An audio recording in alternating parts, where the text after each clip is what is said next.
지난주 우리는요, 포기하지 아니하시는 하나님에 대해서 말씀을 나누었는데요. 요나가 하나님의 얼굴을 계속 피해서 계속해서 내려갔다고 이야기를 나누었어요. 요나의 내리막길은 어디에서부터 시작이 된 거죠? 하나님께서 느느웨로 가라고 요나한테 말씀을 했는데, 요나는 어디로 갔습니까? 욥바로 먼저 내려갔습니다. 그리고 욥바에서 다시스를 향하는 배를 타고 또 내려갔고요. 그 배에 올라타서 어디까지 갔었죠? 가장 밑으로 내려가 잠을 자다가 이제 풍랑을 만나게 됩니다. 그리고 이제 배가 난파되려고 하자 이 재앙이 누구로부터 왔는가? 제비를 뽑았더니 누가 뽑혔어요? 요나가 뽑힌 거죠. 그래서 요나는요, 깊은 바닷속으로 던져지게 됩니다. 흥미로운 것은 요나는 바다로 던져지기까지 굉장히 쿨한 척을 했어요. 될 대로 되라. 죽으면 죽으리라. 그렇죠? 마치 에스더가 자기의 민족을 살리기 위해 페르시아 왕 아하수에로 왕 앞으로 나아갈 때 죽으면 죽으리라 이렇게 나아갔잖아요. 왕이 부르지 않으면 아무리 왕비라고 해도 왕을 청하는 것은 죽을 수도 있는 일이었지만 원수 하만이 유대 민족을 학살한다라는 이 음모를 왕한테 알리기 위해서 죽으면 죽으리라 하는 마음으로 왕한테 나아간 것입니다. 요나도 같은 마음인데 내용이 달라요. 요나도 죽으면 죽으리라 하는 마음이 있었어요. 그런데 요나는 니느웨로 가라는 그 하나님의 미션을 거부하기 위해 내가 죽으면 죽으리라 하는 마음으로 바다에 던져진 겁니다. 그렇게 죽기를 각오한 요나가 바다에 던져지자 어떻게 되었어요? 어떻게 됩니까? 바닷속에 던져진 요나는 큰 물고기 뱃속으로 들어가게 돼요. 그런데 여기서 반전이 일어납니다. 큰 물고기가 요나를 삼키게 되자 그제서야 정신이 번쩍 든 거예요. 우리 1장 17절 말씀 같이 한번 읽어볼까요? 시작. 여호와께서 이미 큰 물고기를 예비하사 요나를 삼키게 하셨으므로 요나가 밤낮 3일을 물고기 뱃속에 있으리라. 제가 요나와 큰 물고기에 대한 사파를 좀 찾아보다가요, 아주 근사한 사파 하나를 찾았는데 한번 보실래요? 큰 물고기에 삼켜진 요나가 이렇게 말을 해요. When God says, go to Nineveh, He means go to Nineveh. It's amazing how far God will go to teach me a lesson. 무슨 뜻이냐면 하나님께서 니느웨라 가라 하시며 그 뜻은 니느웨로 가라는 뜻이다라는 거죠. 하나님께서 나에게 교훈을 주시기 위해 이렇게까지 하신다는 게 너무 놀랍다, 어메이징하다. 정말 제대로 된 표현이에요. 이것이 정말 요나가 물고기 뱃속에서 깨달은 것입니다. 여러분, 사람은 잘 안 바뀌어요. 맞습니까? 그런데 물고기 뱃속에 한번 들어가면 바뀌게 될 줄 믿습니다. 제가 여기서 한번 질문을 드려볼게요. 요나를 삼킨 큰 물고기는 어떤 물고기였을까? 1번, 고래일 것이다. 고래. 손 한번 들어보시죠. 2번, 아주 큰 상어일 것이다. 3번, 잘 모르겠는데요. 여기에 대한 해석은 굉장히 다양해요. 우리가 흔히 생각하는 그 큰 물고기는 아마 고래일 거다라고 대부분 많은 생각을 그렇게 하세요. 사실 사람들이 이게 뭘까 생각하다가 고래일 거야. 그렇게 사람을 삼켰는데 3일 동안 살 수 있었으니까 이거를 뭘까? 이거를 일본 말로 하면은 고래와 난데스까. 그런데 이 고래는요, 엄밀히 따지면 물고기가 아니라 포유류예요. 물고기는 아가미로 숨을 쉬지만 포유류는 뭘로 숨을 쉬죠? 고래는 폐로 숨을 쉽니다. 폐로. 그리고 또 새끼를 낳으면 젖을 먹이죠. 포유류예요. 따라서 고래면 포유류지 물고기는 아니에요. 물고기는 아가미로 숨을 쉽니다. 물론 요나 시절에 고래가 포유류인지 물고기인지 잘 몰랐을 수도 있지만 아무튼 우리가 생각해 볼 때 그러면 고래가 아니면 큰 상어인가라고 생각을 할 수도 있어요.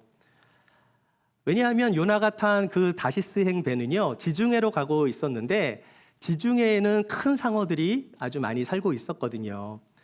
세계에서 가장 큰 상어가 여러분 고래상어인 거 아세요? 영어로는 whale shark인데요.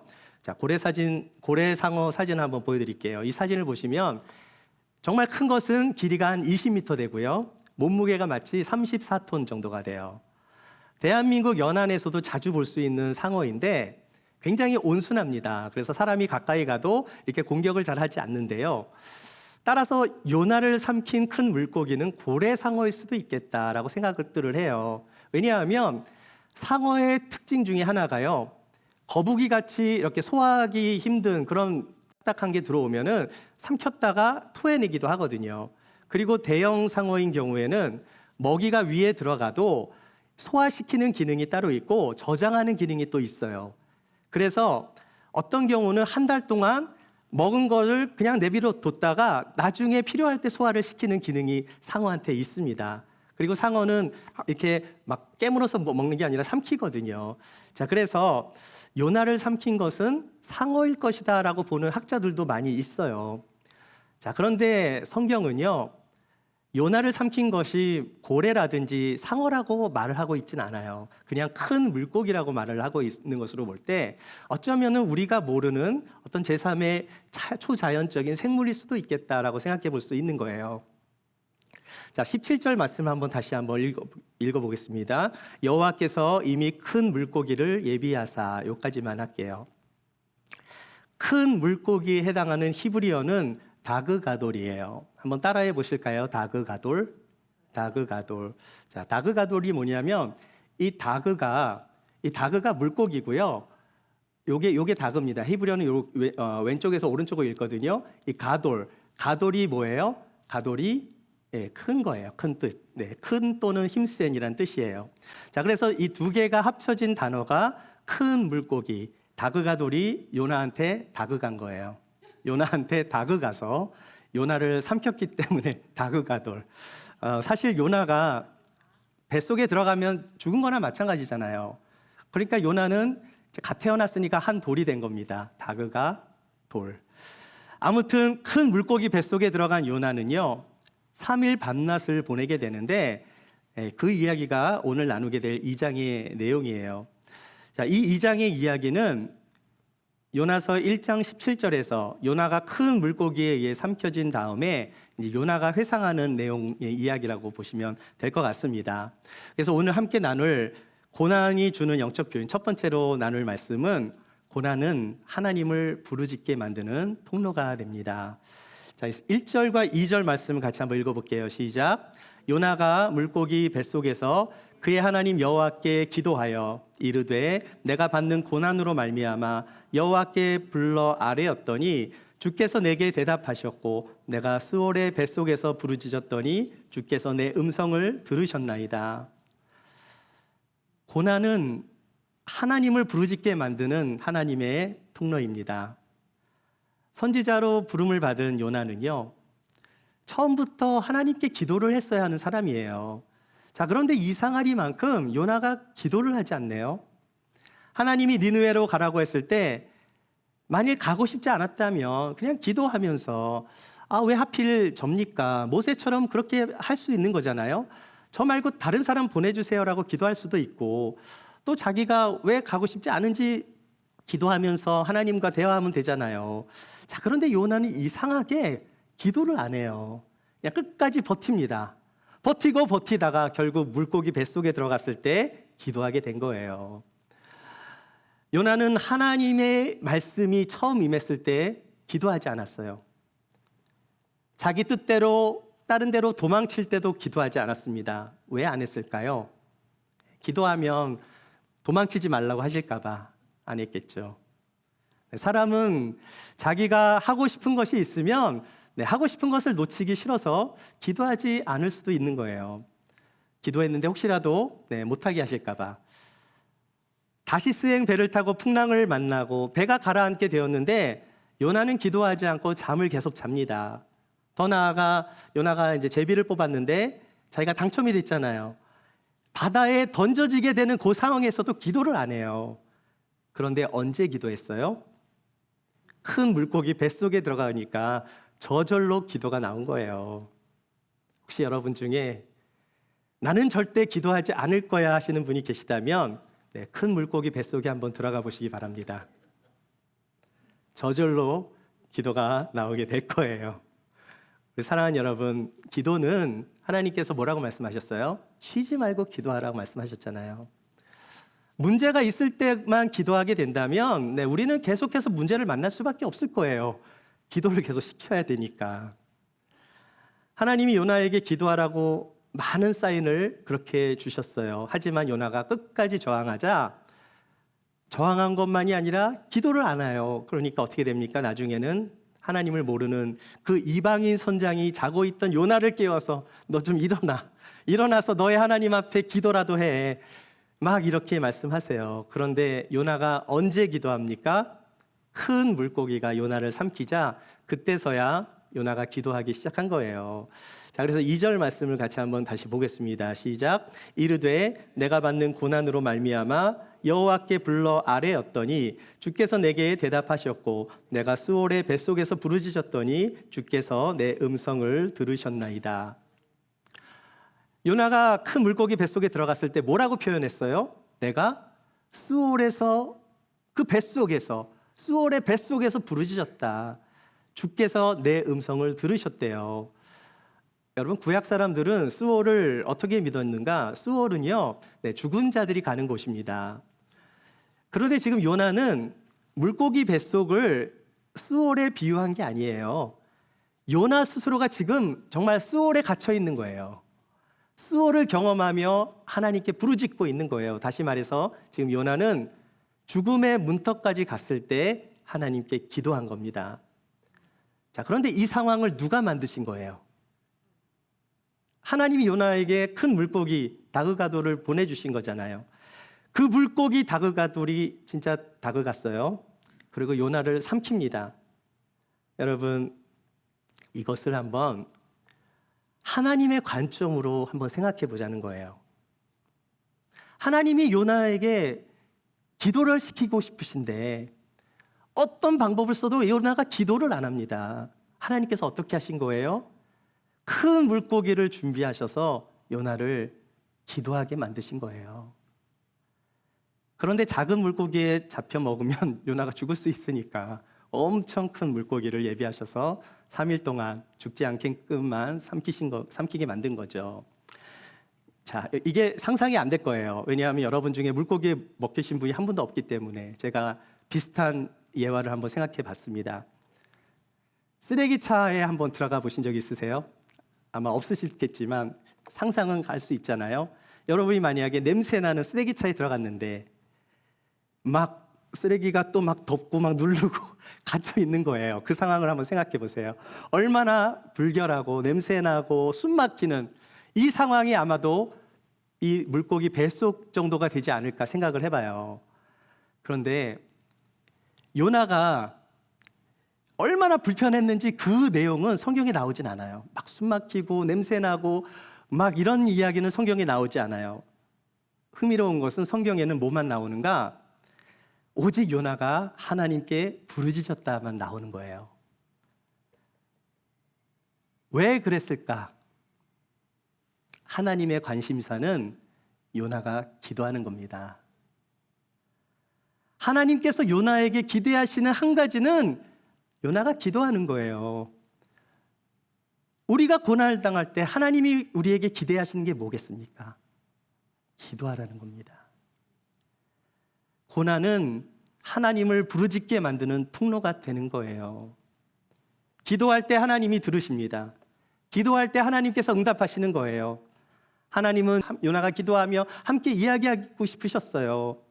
그런데 요나가 하나님의 얼굴을 피하여 배에 탔는데도 가장 밑에까지 내려가 그 상황 속에서도 하나님은 말씀하고 싶으셨어요. 결국 선장의 입을 통해 하나님의 메시지가 들리지만 요나는 신경 쓰지도 않고 계속 잠만 자요. 아무도 도울 수 없는 물고기 뱃속에 들어가니까 그제서야 요나가 발견한 것이 있습니다. 하나님은 물고기 뱃속에서도 들으시는 하나님이시라는 거예요. 우리 사랑하는 여러분, 우리가 물고기 뱃속에 들어가도 하나님이 함께 하시면 살게 될 줄 믿습니다. 하나님은 바다 밑에도 계시고요. 물고기 뱃속에서도 계셔서 요나의 기도를 들으시는 하나님이세요. 우리가 고난의 가장 깊은 곳에 가보면 그곳엔 나만 있고 아무도 없을 것 같지만 그렇지 않다는 거예요. 주님이 함께 계심을 믿으시기 바랍니다. 아무도 나를 도와줄 수 없을 때, 정말 내가 삶의 끝자락에 서 있을지라도 주님은 거기까지 찾아와 주시는 줄 믿습니다. 그분이 우리의 주님이세요. 그분을 항상 의지하시며 기도하시는 여러분이 되시기를 축복합니다. 고난이 주는 두 번째 메시지는요, 고난은 나를 진실되게 하고 나를 변화시킵니다. 우리 3절과 4절 말씀 같이 한번 읽어볼게요. 시작. 주께서 나를 깊음 속 바다 가운데에 던지셨으므로 큰 물이 나를 둘렀고 주의 파도와 큰 물결이 다 내 위에 넘쳤나이다. 내가 말하기를 내가 주의 목전에서 쫓겨났을지라도 다시 주의 성전을 바라보겠다 하였나이다. 지금 요나는 뭘 깨닫고 있습니까? 처음에 요나는 하나님의 얼굴을 피하기 위해 계속 도망 다녔잖아요. 그리고 그 길은 계속 내리막길이었습니다. 하나님의 얼굴을 피하러 계속 내려가서 결국 바다 물고기 뱃속까지 들어갔는데 거기에 가보니까 거기에도 하나님이 계신 걸 알았어요. 요나는 하나님 앞에 두 손을 다 들을 수밖에 없었습니다. 저 항복할래요. 내가 할 수 있는 게 아무것도 없네요. 하나님은 어디에도 계신 하나님이시기에 내가 아무리 멀리 가서 도망쳐도 하나님을 절대 피할 수 없습니다라고 고백을 해요. 그러면서 깨달은 것이 하나 있었어요. 더 이상 하나님을 피할 수도 없고 물고기 뱃속까지 찾아오시는 하나님을 만나게 되자 요나는 하나님 앞에 진실해질 수밖에 없었던 거예요. 그리고 요나는 자기 자신을 제대로 보게 됩니다. 자기의 모습을 제대로 보게 돼요. 그러면서 변화하기 시작합니다. 여러분, 원래 요나를 던진 사람이 누구였어요? 요나를 던진 사람, 배의 선원들이잖아요. 자, 그런데 제비 뽑기를 했는데 요나가 뽑히게 되었을 때 선원들은요, 나름대로 요나를 좀 살려주려고 열심히 노를 힘껏 저으며 그 배를 육지로 이렇게 돌리고자 했는데요, 이게 안 되는 거예요. 그럴수록 폭풍우가 더 심해지자 무리들이 여호와를 부르짖으며 이 재앙을 돌려달라고 하면서 정말 요나를 그렇게 바다에 던진 거예요. 자, 그런데 바다에 던져진 요나가 바다에 던져지자 폭풍우가 잠잠해지고 배에 탄 사람들은 그걸 보니까 너무나 두려워서 하나님께 제사를 드립니다. 자, 그렇다면 요나를 던진 사람이 누구라고요? 선원이에요, 아니에요? 근데 요나가 3절에서 이렇게 고백을 하고 있는 거예요. 원래 자기를 던진 사람은 배의 선원이지만 진짜 자기를 던지신 분은 하나님이시라는 것을 인정하지 않을 수가 없던 거예요. 요나가 바다에 던져졌을 때 큰 물이 자기를 두르고 큰 파도와 물결이 요나를 덮쳤습니다. 자기는 배에서 쫓겨나 바다에 던져졌지만 요나가 고백한 건 뭐예요? 주의 목전에서 쫓겨났다고 고백하고 있는 거예요. 관점이 바뀌고 있는 거예요.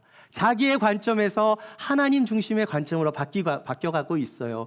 그러면서 다시 자기가 선지자라는 그 부르심 앞에 주의 성전을 바라보겠나이다 고백하는 거예요. 사랑하는 여러분, 고난은 자기를 진실하게 만들어요. 그리고 고난이 오면 성숙해지고 변화가 일어나는 거예요. 사람은 언제 진실해질까요? 아마도 때가 되어 하나님 앞으로 가게 될 때 사람은 진실하게 될 거예요. 아마도 인생을 마치게 될 때 모든 사람은 진실하게 될 거예요. 그런데 우리의 삶이 많이 남아있을 때 또 언제 진실할까요, 우리는? 아마 의사 앞에 간다면 우리가 좀 진실할 거예요, 의사 앞에 가면. 왜 그렇습니까? 사실대로 말해야 제대로 된 병을 고칠 수 있잖아요. 허리가 아파서 병원에 갔는데 나 팔이 아픕니다 이렇게 말할 사람이 있겠어요? 머리가 아파 죽겠는데 의사한테 나 배 아픕니다 이렇게 남편한테는 할 수 있겠지만 의사한테는 못 한다고요. 제 아내가 가끔씩 저한테 이런 말을 해요. 자기가 아프면 제가 더 잘해준대요. 아내가 아프면 잘해주는 것은 당연한 건데, 그런데 제 아내가 여기에 다른 해석을 붙여요. 자기가 아프면 제가 잘해주니까 자기가 더 자주 아픈 것 같다. 근데 그건 잘못된 해석이거든요. 제 아내가 아플 때 제가 잘해주는 것은 맞는데 그 이유는 제 아내가 아프면 착해지기 때문이에요. 아프면 저를 안 괴롭히거든요. 아프면 착해지고 안 괴롭히니까 제가 잘해주는 건데 제 아내는 다르게 해석을 해요. 지금 제 아내가 한국에 갔기 때문에 이런 이야기를 할 수 있습니다. 언제 하겠어요? 근데 제가 편집하면 돼요. 근데 제가 진짜 하고 싶은 말씀은 사람은 고난을 당하면 진실해진다는 거예요. 착해져요. 변화가 일어나는 거예요. 고난 속에 들어가 보니 자기의 삶이 투명하게 보이게 되는 거예요. 자신의 삶을 제대로 보게 되면 무엇을 깨닫게 됩니까? 내가 하나님께로부터 멀리 떨어져 있구나를 깨닫게 되는 거예요. 이전에는 깨닫지 못했던 것들, 그러나 고난을 당하자 자기 모습을 제대로 보고 변화하기 시작하는 거예요. 우리가 의사 앞에 가면 진실해지는 것처럼 우리가 하나님 앞으로 가게 되면 진실해질 수밖에 없을 거예요. 그런데 고난은 그런 우리를 하나님께로 인도해 주시기 때문에 고난이 유익하다고 말하는 것입니다. 요나는 물고기 뱃속에 들어갔을 때 그것을 발견한 거예요. 내가 찾을 분은 주님밖에 없습니다. 나를 여기로 보내신 분은 배의 선원이 아니라 하나님이십니다. 하나님이 나를 이곳에 보내셨다면 나는 이 고난에서 벗어나게 해주실 분도 하나님이라고 고백할 수밖에 없었던 거예요. 우리 사랑하는 여러분, 어려움이 찾아올 때 이거 하나는 반드시 기억하세요. 고난 속에 누가 나를 가장 사랑하는가? 누가 이 고난에서 건져주실 수 있는 분인가만 생각해 보세요. 하나님만이 우리를 고난에서 건져주실 수 있는 분임을 믿고 고난 속에서 변화되시는 저와 여러분이 되시기를 축복합니다. 고난이 주는 세 번째 메시지, 고난은 구원이 여호와께 속했음을 고백하게 만들어요. 우리 옆에 분과 한번 인사할 때 구원은 여호와께 있습니다. 한번 인사 한번 나누실까요? 네, 우리 6절과 9절 말씀을 같이 한번 읽어보겠습니다. 시작.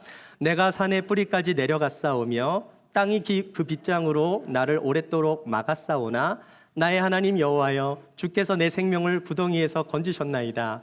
나는 감사하는 목소리로 주께 제사를 드리며 나의 소원을 주께 갚겠나이다. 구원은 여호와께 속하였나이다 하니라. 요나가 물고기 뱃속에 들어갔을 때 6절을 보니까 내가 산의 뿌리까지 내려갔다라고 말을 하고 있어요. 왜 물 속에 들어갔는데 왜 산의 뿌리라고 말을 했을까요? 왜 땅이 빗장으로 나를 오랫도록 막았다라고 말을 했을까요? 산의 뿌리까지 내려가 땅 속에 있다라는 말은요, 마치 스월에 있다라는 것과 똑같은 의미가 되는 거예요. 죽은 자들이 가는 곳이 스월이잖아요. 지금 요나는 물고기 뱃속에서 지금 죽음을 경험하고 있는 거예요. 그런데 그 죽음의 문턱에서 내 생명을 구덩이에서 건지실 분이 누구라고 고백하고 있어요? 나의 하나님 여호와가 내 생명을 구덩이에서 건지셨다. 이렇게 말하고 있는 거예요. 너무 놀랍지 않습니까? 아직 물고기 뱃속에서 나오지도 않았는데 주께서 내 생명을 구덩이에서 건지셨대요. 이 고백은 하나님만이 나의 구원자 되심을 믿고 고백한 것입니다. 요나는 하나님의 구원의 손길을, 하나님께서 나에게 구원의 손길을 열어주시지 않으면 자신은 완전히 죽은 존재임을 고백한 거예요. 오직 여호와 하나님만이 나의 구원자라는 사실과 장차 죽음으로부터 구원해 주실 분이라는 사실을 확신한 거예요. 그리고 요나가 마지막으로 깨닫습니다. 구원은 여호와께 속했다라는 사실을 깨닫게 됩니다. 우리 사랑하는 여러분, 구원이 여호와께 속했음을 믿으십니까? 아멘이 좀 작으신 것 같은데, 구원이 여호와께 속했음을 믿으십니까? 네, 구원은 여호와께 속한 거예요. 이것을 깨닫지 못한다면 아무리 나이를 먹어도, 아무리 오래 인생을 살아도 인생을 헛살게 되는 거예요. 요나는 이 고백을 언제 했습니까? 그가 잘 먹고 잘 살 때 그렇게 고백을 한 게 아니에요. 언제 고백했어요? 요나가 물고기 뱃속에 들어가 보니 죽음을 생각하게 되었고, 이 죽음에서 건지실 분은 오직 여호와 하나님이라는 것을 깨달아 구원이 여호와 하나님께 속한 것임을 고백하게 된 것입니다. 우리의 인생의 모든 남은 시간은 나에게 달려있는 것이 아니라 하나님께 달려있음을 고백한 거예요. 구원은 여호와께 있는 거예요. 요나가 이 고백을 했을 때 하나님께서 요나를 어떻게 하셨을까요? 다음 사진 한번 보실까요? 이렇게 하셨습니다. 우리 10절 말씀 같이 한번 읽어볼게요. 시작. 여호와께서 그 물고기에게 말씀하심에 요나를 육지에 토하니라. 물고기가 어떻게 요나를 토해냈어요? 이렇게 꽥 하면서 육지로 토해냈어요. 육지로 간 요나는 어떻게 되었을까요? 그 이야기는 다음 주에 계속 이어지겠습니다. To be continued. 고난에 대해서 시편의 기자가 이렇게 말을 해요. 같이 읽어볼까요? 시작. 고난당한 것이 내게 유익이라. 이로 말미암아 내가 주의 율례들을 배우게 되었나이다. 이러한 고백은요, 정말 고난을 당한 사람만이 고백할 수 있는 그런 고백이에요. 믿음이 있는 사람은 고난이 올 때 내가 주를 위해 살겠습니다, 이런 깨우침이 오는 거예요. 자, 그런데 작심 3일, 때로는 길면 석 달, 오래 가면 1년, 고난이 지나가면 어떻게 됩니까? 이런 고백을 하지만 다시 옛 모습으로 돌아가겠습니까? 여러분, 고난을 통해서만 하나님을 의지하는 것이 아니라 나의 인생이 평탄할 때, 고난이 없을 때 더욱 하나님을 의지하시는 여러분이 되시기를 축복합니다. 요나의 사건을 통해서 우리는 기억해야 돼요. 요나 때문에 같은 배에 탄 모든 사람들이 모두가 풍랑을 만났잖아요. 누구 때문이에요? 요나 때문에 고난을 왕창 다 받은 거예요. 자, 그런데 사도행전 27장을 보면 비슷한 상황이 벌어지는데, 사도 바울이 로마로 재판을 받기 위해 죄수의 신분으로 로마로 가는 배에 탔을 때 똑같이 풍랑을 만나요. 배가 좌초될 위험에 빠졌을 때 그 배에는요 276명이 타고 있었어요. 이 사람들이 누구 때문에 구원을 받게 될까요? 사도 바울 때문에 276명의 사람들이 모두 안전하게 살아납니다. 이것이 예수님을 믿는 사람들이 살아야 하는 이유가 되어야 돼요.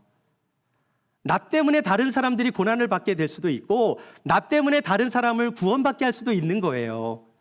그런데 믿음의 사람들은 나로 인해 다른 사람을 힘들게 하면 안 되는 거예요. 나를 통해서 다른 사람에게 하나님의 영광을 보게 하고 하나님을 경험하게 만들고 하나님만이 나의 구원자 되심을 고백하며 주님을 모르는 사람들에게 복음을 전해야 하는 것입니다. 하나님은 그 사명을 저와 여러분에게 주신 거예요. 하나님은 고난 속에서 기도의 자리로 우리를 부르십니다. 고난은 우리의 믿음을 더욱 견고하게 만들고 우리를 진실하게 만들고 우리를 변화시켜요. 고난은 구원이 여호와께 속했음을 고백하게 하시고 다른 이들에게 복음을 전할 수 있는 사명을 주세요. 하나님은 우리를 떠나지 않으십니다. 하나님은 요나를 고난 속에서 생명을 주시고 구원해 주셨어요. 그 구원에 하나님께 감사드리며 고난을 통해서 말씀하시고자 하는 그 주의 음성을 들으시고 우리가 믿음으로 반응하며 구원의 하나님을 증거하시는 저와 여러분이 되시기를 주의 이름으로 축원합니다.